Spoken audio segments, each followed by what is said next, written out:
같이 읽겠습니다. 시작.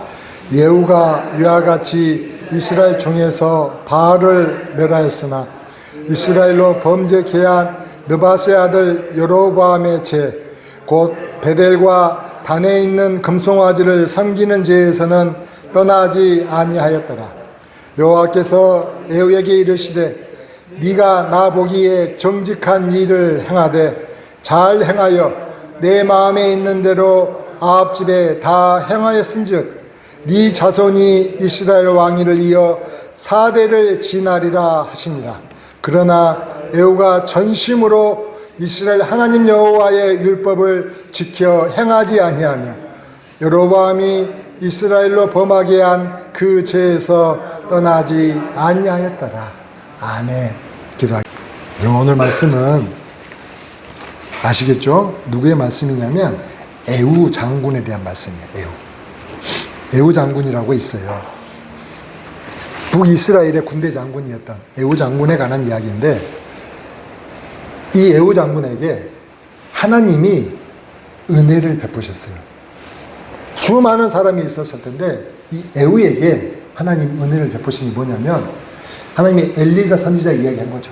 엘리사 선지자야, 너는 지금 저 길랏 라못에서 저 아람 군대하고 지금 전쟁하고 있는 에후 장군에게 가서 그에게 기름을 붓고 내가 그를 북이스라엘, 남유다 말고요. 그때는 남유다와 북이스라엘이 나눠져 있었거든요. 그 북이스라엘의 왕으로 삼았다고 얘기해라. 그러면서 그렇게 이야기를 하신 거예요. 그래서 엘리사 선지자가 하나님 말씀 들었으니까 이게 깜짝 놀래가지고 서둘러서 그래서 자기가 가지 않았어요. 아마 왜 그런지 모르겠지만 자기 종을 보냈어요. 자기 종을 허리를 동이고 지체하지 말고 가거라. 그러면서 가서 그를 만나서 하나님의 말씀대로 기름을 붓고 그를 이스라엘의 북이스라엘의 왕으로 하나님 삼았다 말하고 난 다음에 커피 나와 나는 그렇게 명하셨던 거예요. 그래서 오늘 엘리사 선지자로부터 에후 장군은요, 뜻밖의 하나님의 은혜로 인하여 북이스라엘 왕으로 기름 부음을 받았어요. 그러니까 하나님은 에후를 통해서 사실은 이 북이스라엘은요, 하나님의 선지자들 너무나 많이 핍박을 했어요. 많이 죽었죠. 그렇게 죽었다 하나님의 종들에 대한 핍박을 기억하셨어요. 물론 그 이전에 지금 요라만 때인데, 이전에 요라만 아버지 아합 때에 하나님이 진노하셔서 벌하시려고 했어요. 이 아합 가문을. 근데 아합이요, 저는 보면 좀 얌체라는 생각이 들어요. 하나님께 회개를 해요. 그렇게 잘못을 했으면서 벌 받아야 되는데 하나님이 회개하시니까 용서해 주시는 거예요. 그래갖고 그때 벌하지 않으셨어요. 그리고 나서 지금 하나님이 참으신 하나님께서 이제 그 아들 이 요람 때 오셔가지고 지금 어떻게 에후 장군을 통하여 그 일을 행하시고자 했던 겁니다. 그래서 에후 장군에게 그렇게 기름 부어서 하나님의 이 북이스라엘 왕으로 세우시고 난 다음에 하나님의 선지자들과 그 종들이 당한 핍박을 기억하시고 그 악한 자들에게 갚으시는 그 신실한 하나님이심을 알게 하시기 위하여, 그래서 이스라엘의 그 모든 것들을 이제 새롭게 세워 가시기를 원하셔서 그 왕권을 누구에게 주셨냐면 에후에게 줬어요. 에후에게. 그래서 열왕기하 9장 6절 말씀 한번 보십시다. 열왕기하 9장 6절의 9절 말씀인데 이렇게 하나님 이야기해요. 너는 내 주 아합의 집을 치라. 아합의 집이 뭐냐면은 지금 바알을 들여와서 온 이스라엘을 하나님이 아닌 바알을 믿게 만든 장본이거든요. 물론 그 아버지 오므리가 전쟁을 통하여 왕위를 빼앗은 다음에 사실은 오므리는 그렇게 많은 기간 동안 왕을 갖다가 왕으로 다스리지 못했고, 정말 그 아들 된 아합이 40년 이상을 갖다가 길게 북이스라엘을 다스렸던 것이죠. 그래서 이 아합이 이제 대표적인 이 지금 현재 원흉이 된 것이죠. 그래서 아합의 집을 치라. 내가 나의 종과 선지자의 피와 여호와의 종들의 피를 누구에게? 이세벨에게 갚아줘. 이세벨이 누구냐면은 옛 바알이라고, 바알을 믿는 그 선지자, 그 바알을 믿는 그 선지자의 딸이었어요. 그 선지자의 딸인 그 이세벨을요, 오므리가 이 자기 아들하고 결혼을 시킨 거예요. 그래서 이 이세벨이 이 바알 신앙을 송두리째 갖고 들어와가지고 온 이스라엘에 퍼뜨렸던 거죠. 그래서 그 이세벨을 어떻게 하라고요? 치라, 갚아주라. 이세벨에게, 그 이세벨에게, 그렇게 그 악한 그 이세벨의 그 모든 빚을 다 갚아주겠다. 그래서 아합의 온 집이 멸망하리니 이스라엘 중에 매인자나, 노인자나, 아합에게 속한 모든 남자, 아합에게 속한 모든 남자는 내가 다 멸절하되 아합의 집을 느바스의 아들 여로보암의 집과 같게 하며 또 아이의 아들 바하사의 집과 같게 할지라라고 말씀하셨어요.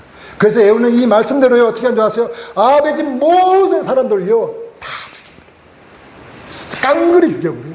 깡그리 다 죽이고 심지어는 바알을 믿는 사람들까지 죽이고 또 바알의 신당, 바알을 갖다 이렇게 모셨던 그 신당은요 다 헐어버리고 그 아세라 목상은 불태우고 그러는 그 바알의 신당을요 화장실, 변소로 만들어버려요.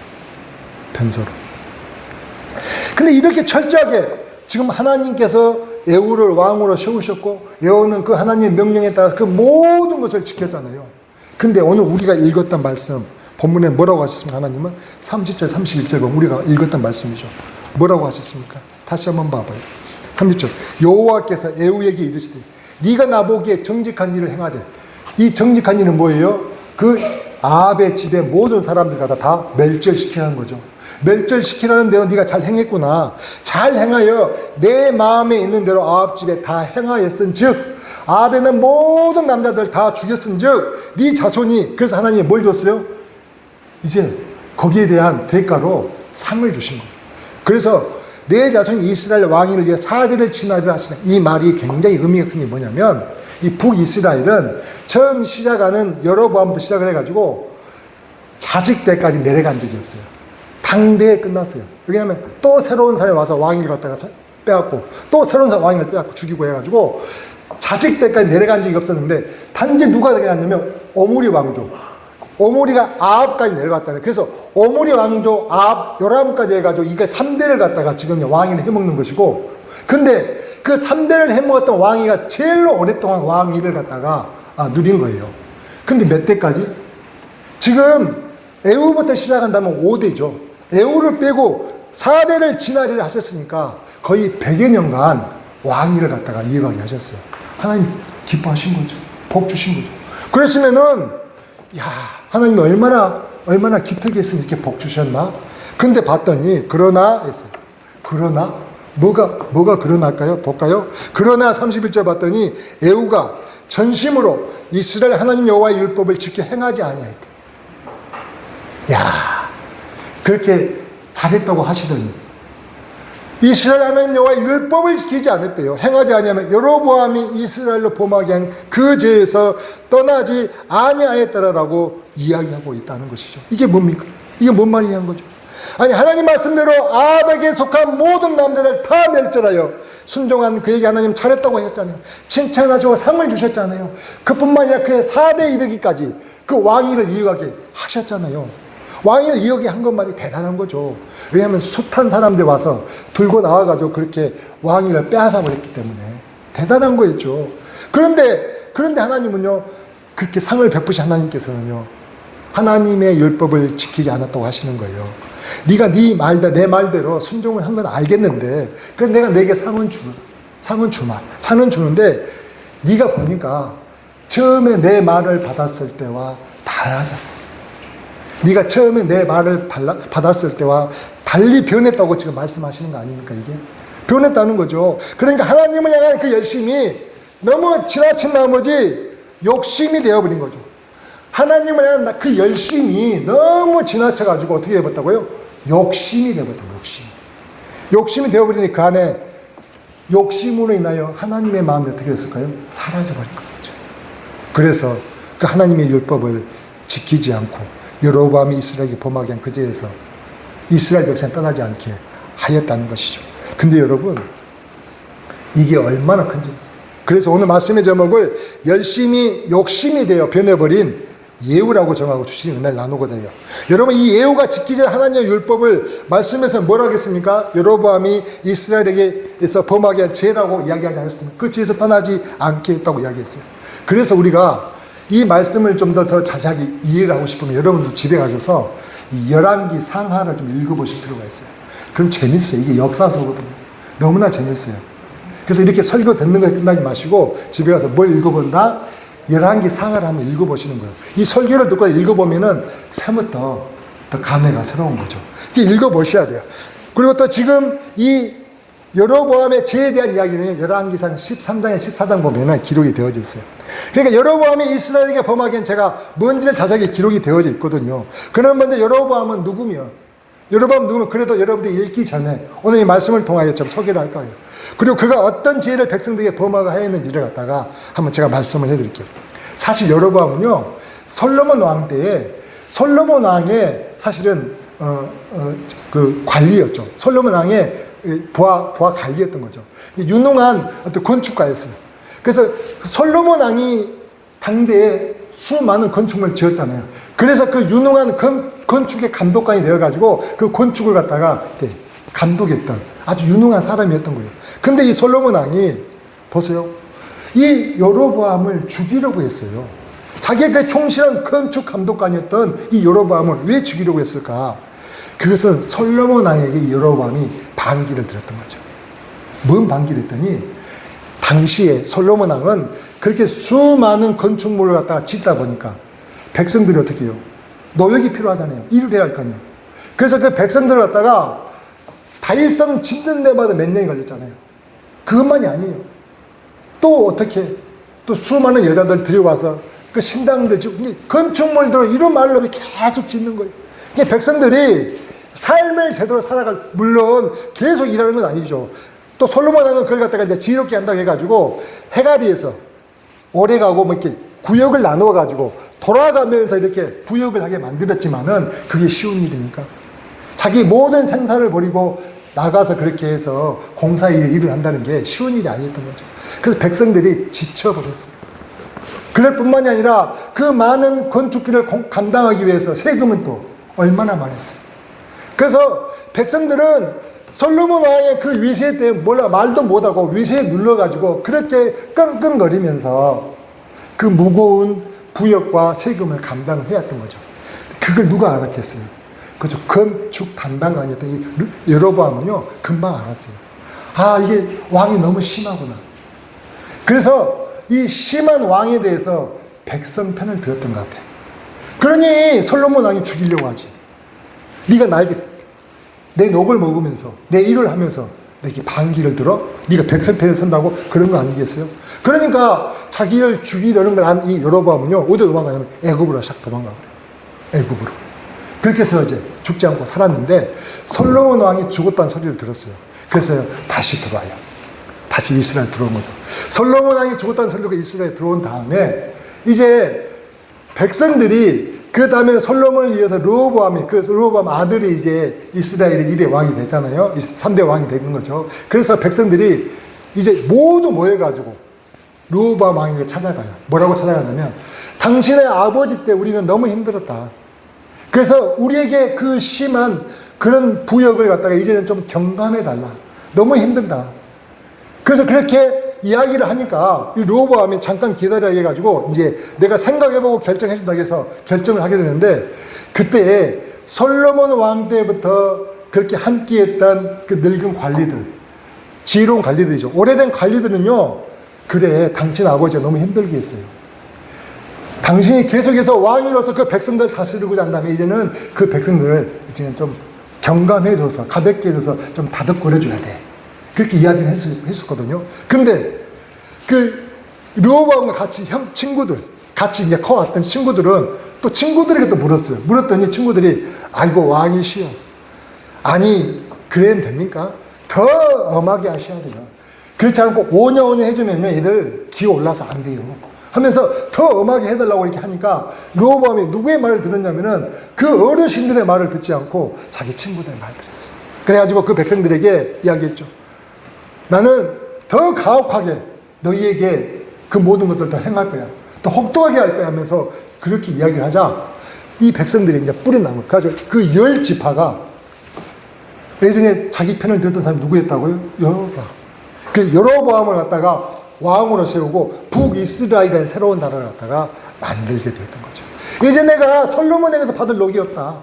우리는 우리 길을 가려다 해가지고 이제 유다 지파하고 유다 지파, 유다 동생 갑자기 생각나. 그 두 지파만, 베냐민 지파만 남겨놓고 나머지 10지파가 어떻게 해요? 다 북이스라엘로 그 여로보암을 갖다 왕으로 세우고 가버렸다는 거예요. 그래서 나라가 이제 두 동강이 되어졌던 것이죠.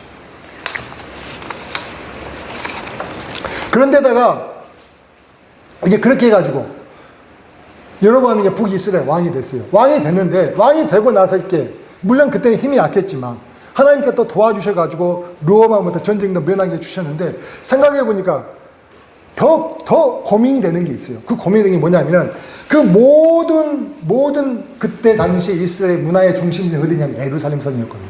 예루살렘 성. 그런데 이 예루살렘 성인데다가 또 백성들은 절기 때마다 제사를 지내는 것이 그들의 모든 관리였어요. 그런데 그 백성들이 이렇게 해서 이제 나누어져 가지고 살았는데 절기 때가 돼 가지고 제사 지낸다고 저 예루살렘 성전은 다 가버리고요. 근데 가버린 것까지는 좋았는데 갔다가 안 올까 너무 걱정이 되는 거예요. 안 올까. 이제는 내가 왕이 되고 나니까 갑자기 그 걱정이 생겼던 거죠. 그래서요, 이 여로보암이 어떻게 했냐면요. 안 되겠다. 우리가 여기다가, 예루살렘 성전처럼 하나 성전을 좀 만들지. 성전을 만들고 내가 제사장 임명해가지고 그가 제사를 지내기 위해서 이것이 우리가 이렇게 그렇게 해서 그 금동상을 갖다 만들어 놓고 금동상이 이게 바로 하나님이다 이야기하면서 거기에 제사 지내게 하면 되지 않겠어? 라고 생각하면서 그렇게 베델과 단 두 곳에다가 그렇게 동상을 만들어 놓고 거기서 백성들에게 제사를 지내게 만들었던 거죠. 근데 그걸 하나님은요 너무 노여워하셨어요. 그게 우상 숭배잖아요. 그게 하나님 있는 겁니까? 여러분 우리도 마찬가지죠. 생각해 보세요. 이 교회가 지금 현재 이 건물이 교회입니까? 우리는 건물을 교회라고 하죠. 그렇지만 이 교회는 뭐예요? 하나님의 영이 임재하는 하나님의 자녀예요. 그러니까 교회는 그냥 건물일 뿐이라는 거예요. 지금도 그냥 건물만 지어놓고 우리가 교회라고 해서 거기서 하나님의 영이 임재하고 그렇게 하지 않는다는 거죠. 그것이 그들이 그렇게 금동상 만들어 놓고 성전만 지어놔서 그렇게 하나님께 예배가 되느냐? 그것이 아니었던 거죠. 그래서 하나님은요, 그걸 너무 심하게 벌하셨어요. 어디다가 세우는지 한번 보십시다. 제가 한번. 자, 여로보암이 세웠던 게 뭐냐면, 자, 보면은 밑에가 남유다죠? 위가 북이스라엘이죠. 남유다의 하얀 동고나 미친 데가 있는 예루살렘이에요, 예루살렘. 그러니까 그게 남유다와 북이스라엘의 경계선에 예루살렘이 있었던 거죠. 백성들 오기가 쉽잖아요. 그래서 바로 그 경계선 위쪽인 바로 어디냐면 그가 베델이죠, 베델. 그 베델에다가 성전을 하나 만들어 놨죠. 그 백성들 여기 이쪽에 있는 사람들 여기 와서 제사 지내. 그리고 또 저 끝에 있는 사람들은 너무 멀잖아요. 그 저 끝쪽에 있는 저 끝쪽에 단에다가 또 하나 더 성전을 만들어 놓고 그렇게 어떻게 했다고요? 하나님을 노예하게 만들었던 거예요. 우상을 숭배하게 만들었던 거죠. 근데 이걸 하나님은 너무 화가 나신 나머지 진노하셔가지고 이 여로보암을 왕으로 세웠음에도 불구하고도 아이야 선지자를 통해서 북이스라엘 왕이 된다고 말씀하셔서 사실은 이 여로보암이 왕이 됐거든요. 그런데 그런 왕일지라도 하나님은 어떻게 하셨냐? 그에 대해서 단호하게 이야기하신 게 뭐냐면은 성경에서 여로보암에게 어떻게 벌하셨냐? 여로보암 집안에 속한 모든 남자는 걸음을 쓸어버리듯 맑게 쓸어버릴 것입니다. 걸음 우리 그 퇴비 있잖아요. 퇴비 쓸어버리듯이 완전히 쓸어버릴 것이며 그의 집안에 속한 자가 성읍에서 죽으면 개가 먹고 장사 지내지도 못하게 만듭니다. 들에서 죽으면 공중에 새가 먹을 것이라고 선언하신 대로 비참한 죽음을 맞이하게 맞습니다. 하나님은 얼마나 화나신가 아시겠죠? 얼마나 진노하셨던 것이 아시겠죠? 얼마나 진노하셨으면 이렇게 엄하게 하나님께서 그 여로보암에게 벌을 하셨다는 거죠. 근데 지금 예후도 이 여로보암이 이스라엘에게서 범하게 한 그 죄에서 떠나지 않았다고 하나님은 말씀하시는 거예요. 그래서 그 백성은 여전히 베델과 단에서 하나님께 제사 드린다면서 우상을 숭배하게 하였던 것입니다. 여러분 왜 그랬을까요? 예후는 이 우상 숭배하는 것이 몰라서 그랬을까요? 그건 아닌 것 같아요. 그러니까 여러분 우리가 하나님을 믿는다고 하는데 그는 그에게 주어진 그 왕권으로 주어진 그 권세와 영광에 빠져버린 거죠. 그렇다 보니까 그 눈에 보이는 그 현실에 주는 그 만족감이 하나님을 잃어버리게 만들었다. 하나님. 너무나 안타까운 거 아닐까요? 그러니까 하나님의 명령을 따른다면 그 열심이 사실은 그가 그렇게 처음에 그렇게 하나님으로부터 기름 부음 받고 왕권을 부여받은 다음에 얼마나 열심히 했는지 몰라요. 이루 말려서 열심히 지나친 나머지 이제는 그 열심이 욕심이 되어버렸던 것이죠. 욕심이. 그래서 열왕기와 10장 15절 16절 보면 이렇게 이야기해요. 자, 10장 15절. 자, 어떻게 그런 식의 모습을 보였는지 요나답이 대답하여 이르되 그러합니다. 이때 에후가 요나답을 만나서 함께 이제 내가 지금 행하는 이 일에 대해서 같이 동역자처럼 삼아서 이야기를 한 거예요. 그러면 나와 손을 잡자. 손을 잡으니 에후가 끌어 병거에 올리며 에후가 지금 누구에게 그 요나답에게 그 자신의 심정을 밝히는 거예요. 나와 함께 가서 여호와를 위한 하나님을 위한다고 하는데 뭐예요? 나의 열심을 보라는 거죠. 하나님을 위한다면서 하나님의 뜻하신 대로 말씀대로 순종하며 나아가자 이게 아니고 내가 얼마나 열심히 하는지 내 열심을 보라면서 그렇게 자기 병거에 태우고 이야기를 하더라는 거죠. 이게 벌써 이때부터 에후는 어떤 생각이? 이제는 하나님께서 내게 주신 그 왕권을 가지고 이제 내가 내 욕심을 차리기 위하여 이제 내가 얼마나 대단한지 내가 능력이 얼마나 됐는지 내가 하나님께 보이면서 더불어서 자신의 그 어떤 그 권세를 갖다가 누리려고 하는 그 욕심을 보이는 말씀이 아닌가요? 이 말씀이 뭔 말씀이에요? 내 열심을 보라고 하잖아요. 내 열심을. 그가 지금 한 내용은 하나님의 말씀에 있어 보이십니까? 근데 처음에는 그러지 않았다는 거예요. 처음에 에후는요 하나님의 명령에 대해서 너무 열정적으로 열심을 다해 순종합니다. 왕으로 선포되자마자 그가 어떻게 했는지 아세요? 누구도 그가 있는 거 길앗 라모데서 전쟁터였거든요. 거기서 그때 당시에 왕은 요람 왕은 어디가 있었냐면은 이스라엘이라는 지역, 수도는 사마리아였는데 이 요람 왕이 지금 길앗 라모에서 그 아람과 전쟁을 하다가 다쳐버렸어요. 다쳐버려가지고 그 부상을 치료하고자 벨궁인 이스라엘 지역에 가서 치료를 받고 있었거든요.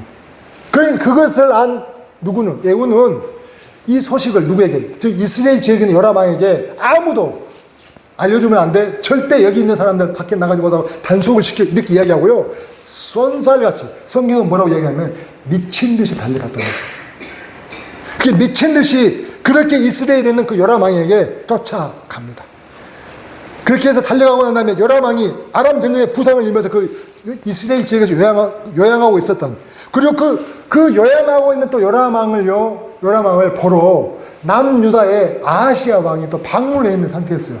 방문의 상태. 그런데 그렇게 미친 듯이 손사까지 달려가서는요, 그 요람왕 뿐만이 아니라 남유다의 아하시아 왕까지 둘 다 죽이고 둘 다 죽였다는 거죠. 그뿐이 아니죠.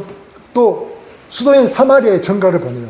거기엔 누구예요? 왕자들이 있을 거라는 거죠. 그 70명의 그 왕자들에게 전가를 보내는데 그 왕자들을 가리키는 그때의 궁에 있는 그런 보좌진들에게 전가를 보내죠. 자, 너희들 그래 이제 왕은 죽었으니까 너 왕자들 중에서 한 사람 왕을 세워봐 그러면. 그리고 그 똑똑한 너 하나 세워가지고 한번 나에게 한번 나와봐봐 라고 한번 싸움 한번 해보든지. 그러니까 이 말을 들은 전가를 들은 이 관리들은 어떻게 해요? 뻔하죠. 남유다와 북이스라엘 두 왕을 갖다가 다 무너뜨린 이 에후인데 어떻게 감히 상대를 하냐는 거죠. 아무리 그 안에 군대가 있고 무기가 있을지라도. 그래서 포기하고 맞죠. 그래서 에후는요 그들에게 명령해요. 그러면 너희들이 항복한다고 그럼 그 모든 왕자들의 목을 다 베어가지고 이스라엘 내게 다 보내. 그렇게 잔인하게 그렇게 하나님의 명을 순종한다고 하면서요 그렇게 잔인하게 아합의 집안 사람들을 갖다가 멸절하기 시작했던 것이죠. 그뿐입니까? 아합의 집에 속한 그 귀족이나 신뢰받는 자들, 제사장들, 아합 집에 속한 자는요 하나도 남기지 않고 다 죽여버렸다는 거죠. 그의 열심인 것 같은데 여러분 생각 도가 지나치지 않나요? 요람왕과 이세벨은 벌써 다 죽였으니까 집안에 그 정도만 죽여도 더 이상 자기에게 대항할 자가 없는데 그런데도 불구하고도요 그 나머지 그 어떤 관계만 조금이라도 관계 있는 사람들을 모조리 다 죽여버리려고 그렇게 혈안이 돼요. 그렇게 나섰다는 거죠. 그걸 보면 성경 앞전에 이렇게 이야기해요. 이 에후의 모습을. 에후는 이제는 하나님의 명령을 넘어서 자기 왕권에 대한 욕심이 이제 보이는 거죠. 내 왕권에 대해서 견제가 될 수 있는 세력들이 될 수 있다고 생각한 거예요. 나머지 자녀 사람들이. 그래서 거기에 관계된 사람은 누가 될지라도 다 죽여버려야 되겠다라는 마음이 아니고서야 어떻게 이렇게 할 수 있었냐고. 이 애우의 모습에 대해서 성경학자들은 그렇게 이야기를 했던 거죠. 여러분 잘 보십시다. 여러분 혹시 마리아와 마르다의 집에 방문한 그 예수님의 이야기 혹시 기억하십니까? 마르다의 집에 예수님이 찾아갔죠. 그러니까 너무나 기뻤던 거죠. 마르다는요. 근데 그때 어떤 일이 벌어졌냐면 마르다는 그 예수님과 제자들에게 반찬을 준비하려고요. 정신없이 이제 음식을 만드는 거예요. 음식 만드는데 딱 보니까 마리아가 안 보여. 마리아는 보니까 예수님 앞에서 예수님 말씀을 다 탁 이렇게 듣고 있는 거예요. 얼마나 얄미웠겠어요. 그래서 이야기해요. 참다 못해가지고 예수님 저 마리아 저렇게 그렇게 가두시면 어떡해 하면서 꼭 이렇게 했는가 모르겠어요. 그렇게 이야기하는 거죠. 그러니까 얼마나 도와야지. 내가 이렇게 바빠서 정신이 없는데 왜 안 돕냐고 이렇게 이야기를 하잖아요. 그때 예수님이 뭐라고 하는지 아세요? 예수님이 뭐래요? 마르다야, 됐다. 마리아는 이 좋은 것을 택한 것이고 네가 거기에 너무 힘에 겨우면은 네가 할 수 있는 만큼만 해라는 거죠. 할 수 있는 만큼만.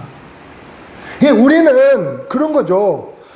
마르다의 열심에 대해서 당연히 호감을 갖잖아요. 당연히 돕지 않는 마리아가 밉잖아요. 그러나 그렇잖아요. 그 열심이 내 열심까지는 좋은데 내 열심이 지나쳐가지고 다른 사람을 정죄할 필요가 있냐는 거예요. 이해되셔요? 주님의 말씀은 그런 거죠. 오늘 애우를 통해서 우리가 받는 교훈은 뭐였냐면은 애우는 처음에는 그 왕권을 부여해준 하나님의 그 명령이 너무나 귀해서 내가 이 명령을 다 준행케 하여 최선을 다했는데 하다 보니까 이게 아니야. 더 큰 욕심이 생기는 거예요. 그러면 욕심의 일환으로 이제는 그 이상으로 필요 없는 행동을 갖다가 했던 것이 아니냐는 거죠. 우리 옛날 교회에 제가 섬겼던 옛날 교회 어떤 교회냐면은 그 옛날 교회는 장로석이 이렇게 앞에가 있었어요. 지금은 거의 없어요. 요즘은 그런 교회가 거의 없거든요.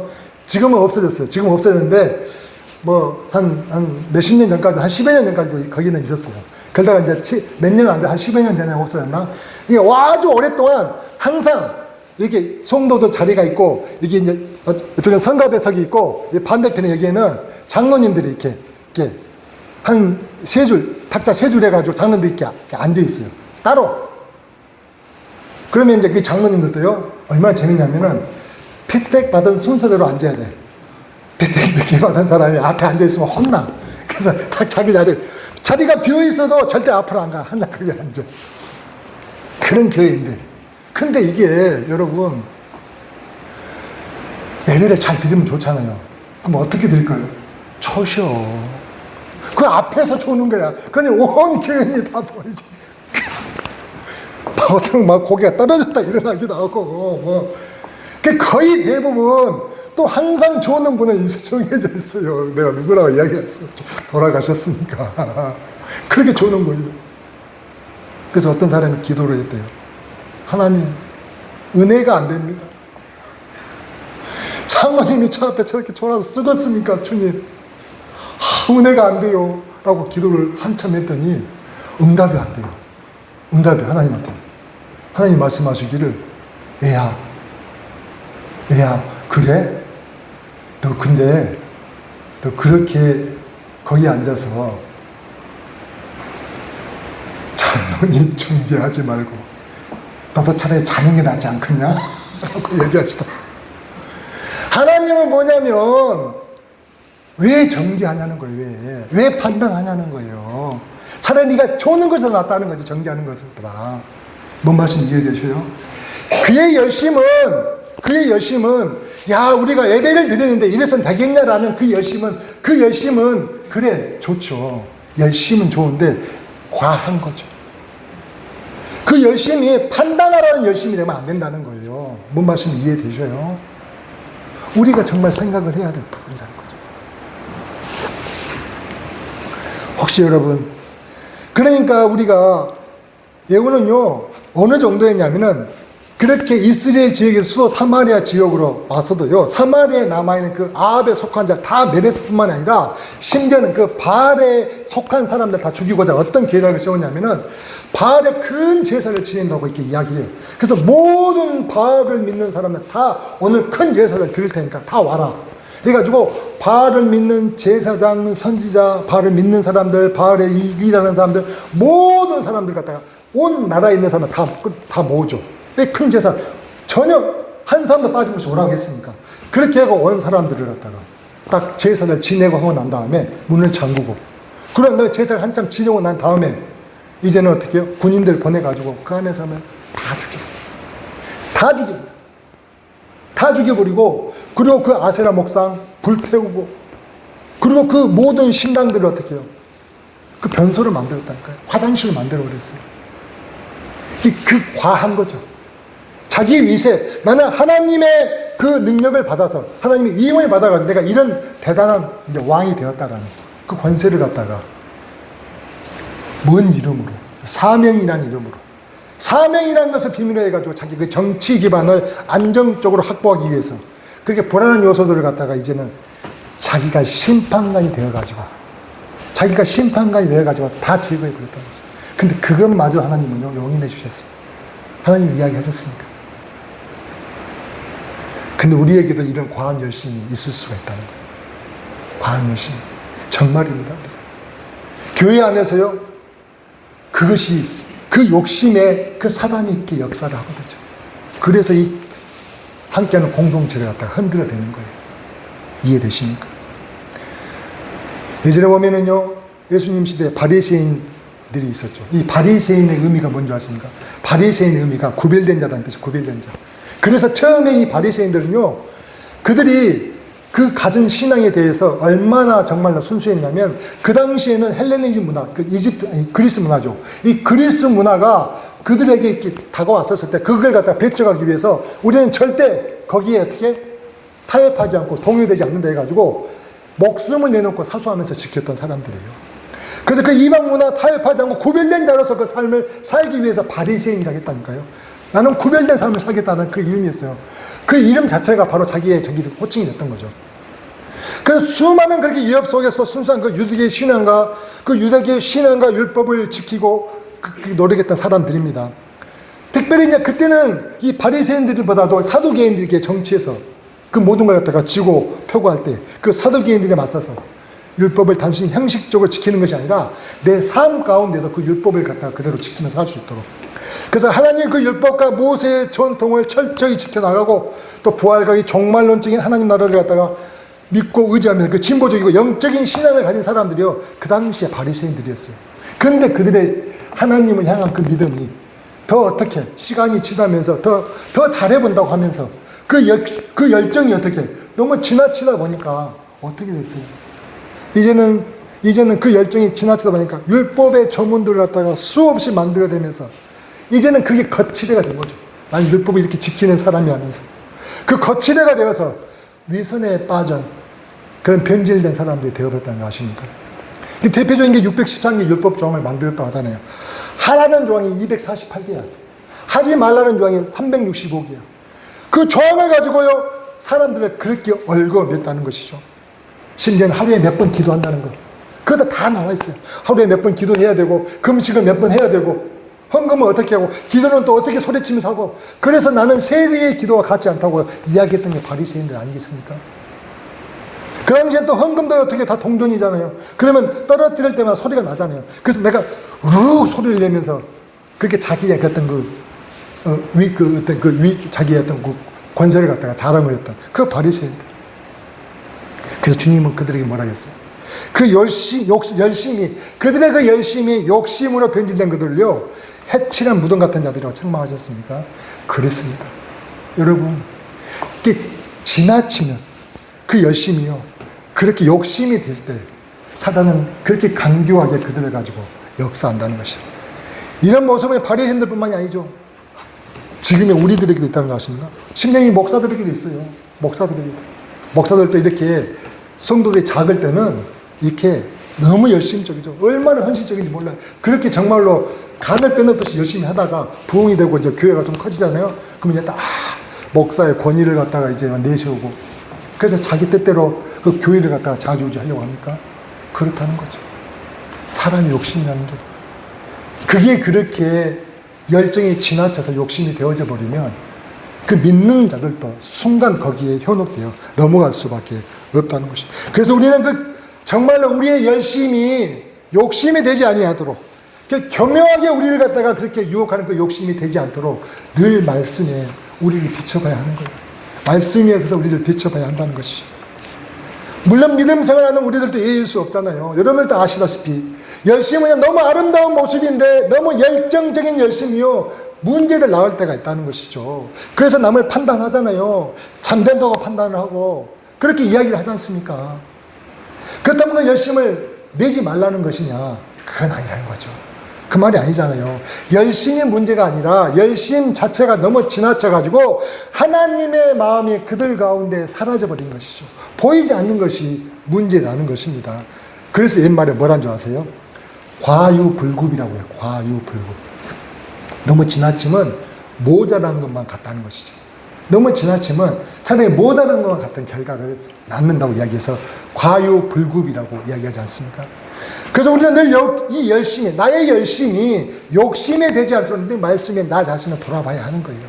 정말로 너무 중요한, 이 공동체에서 너무나 중요한 모습이라는 것입니다.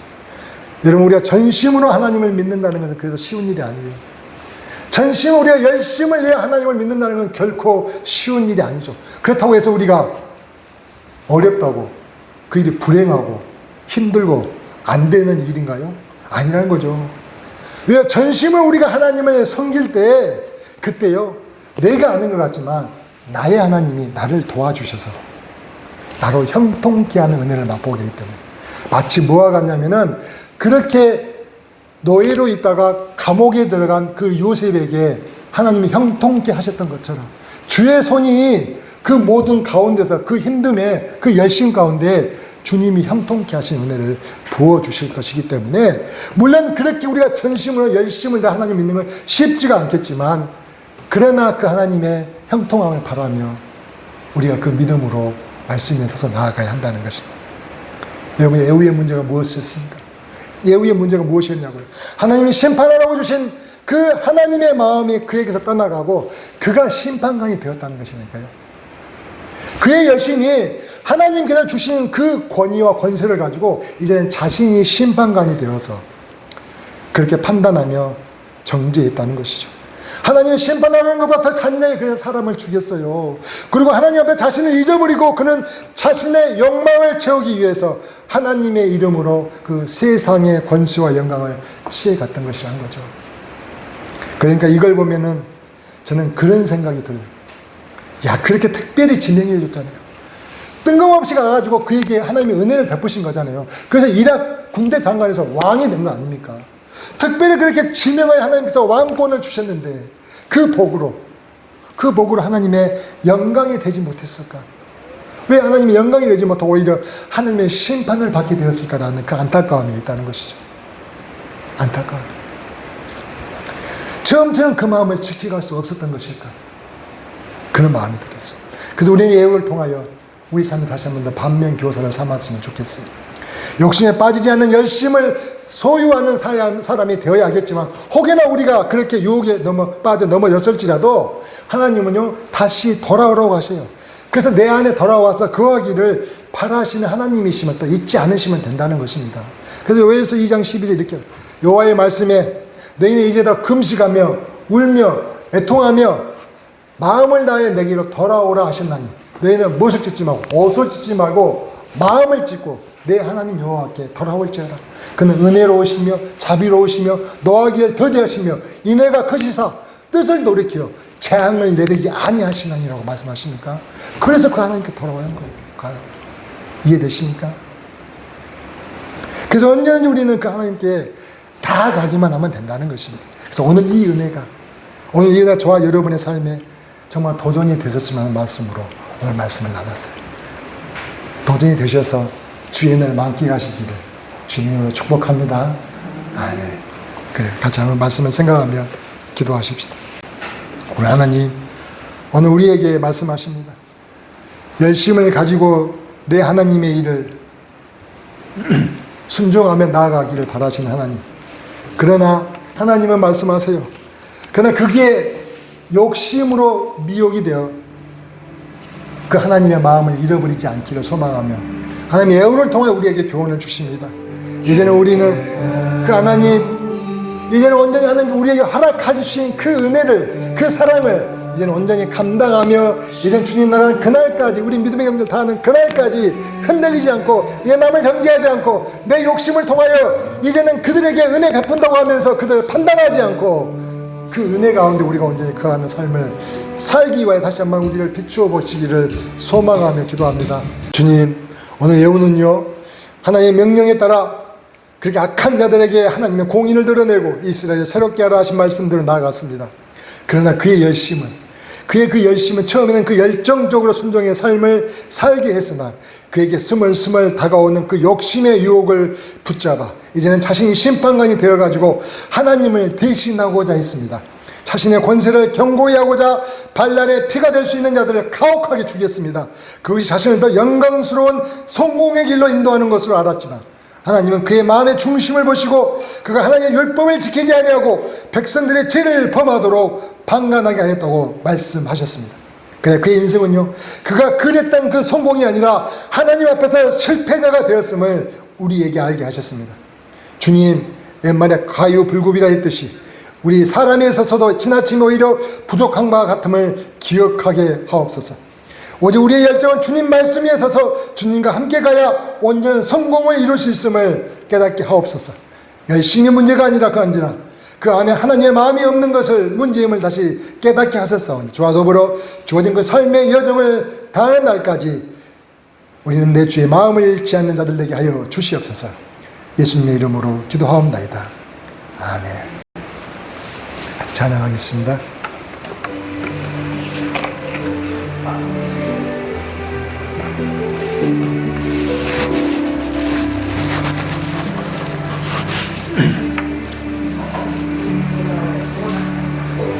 주께 가오니 날 새롭게 하시고 주의 은혜를 부어주소서. 아멘. 주님 부어주세요. 주님 내 안에 밝혀나 나의 연약함 모두 벗어지리라. 아, 주님 주의 사랑으로 오 주님 더욱 사랑 나를 붙드시고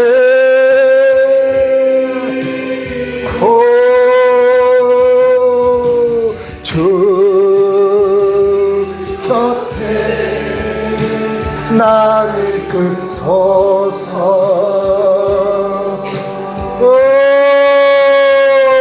주님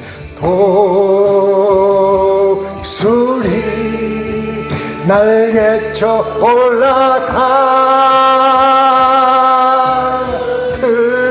나 주님과 함께 일어나 걸으리 주의 사랑 안에 나의 눈 열어 주를 보게 하시고 주의 사랑을 알게 하소서. 주님 매일 나의 삶에 주 뜻 이뤄지도록 새롭게 하소서. 오 주님, 주의 사랑으로 주 사랑 주 사랑 주 사랑 나를 붙드시고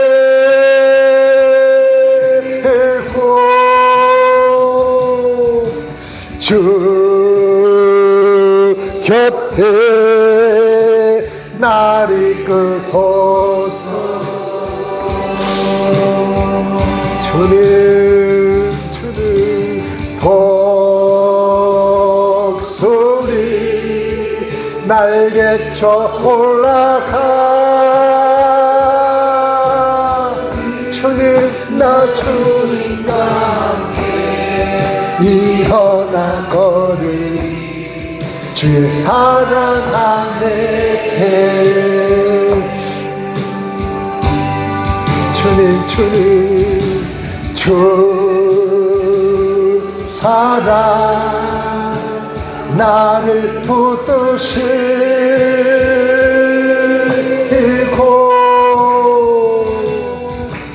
주 곁에 나를 이끄소서. 오 주님, 오 주님, 독수리 날개쳐 올라가듯 나 주님과 함께 일어나 걸으리. 주의 사랑 안에 나 주님과 누구와 함께요? 주님과 함께 주의 사랑 안에.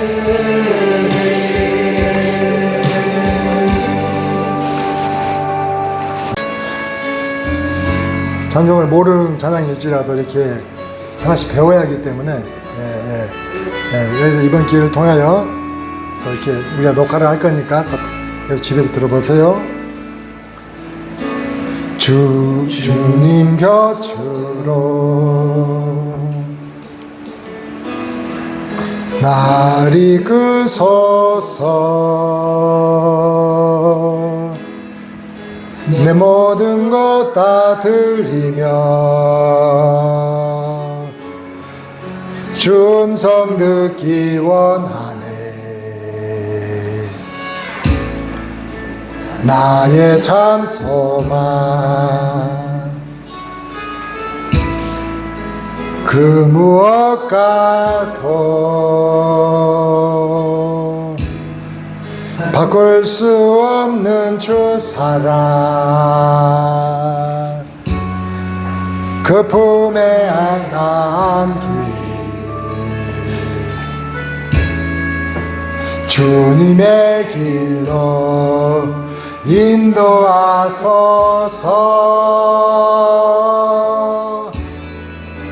주님만이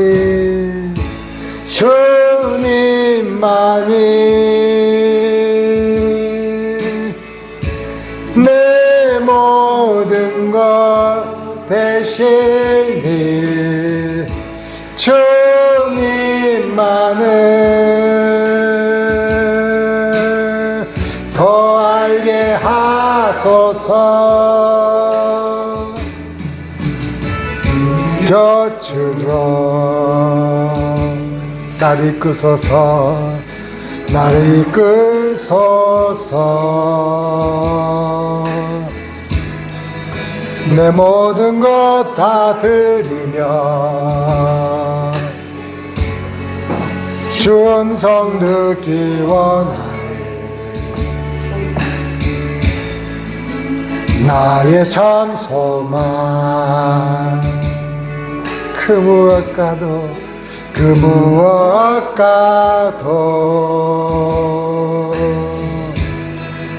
바꿀 수 없는 주 사랑 그 품 안에 남기리. 주님의 길로 인도하소서. 주님만이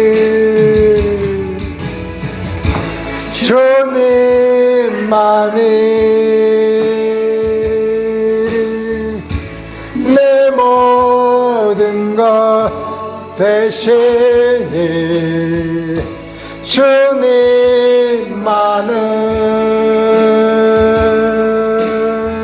더 알게 하소서. 주님만이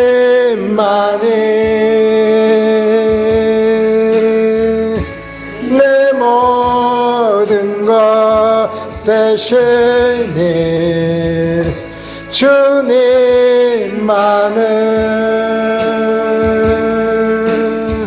더 알게 하소서.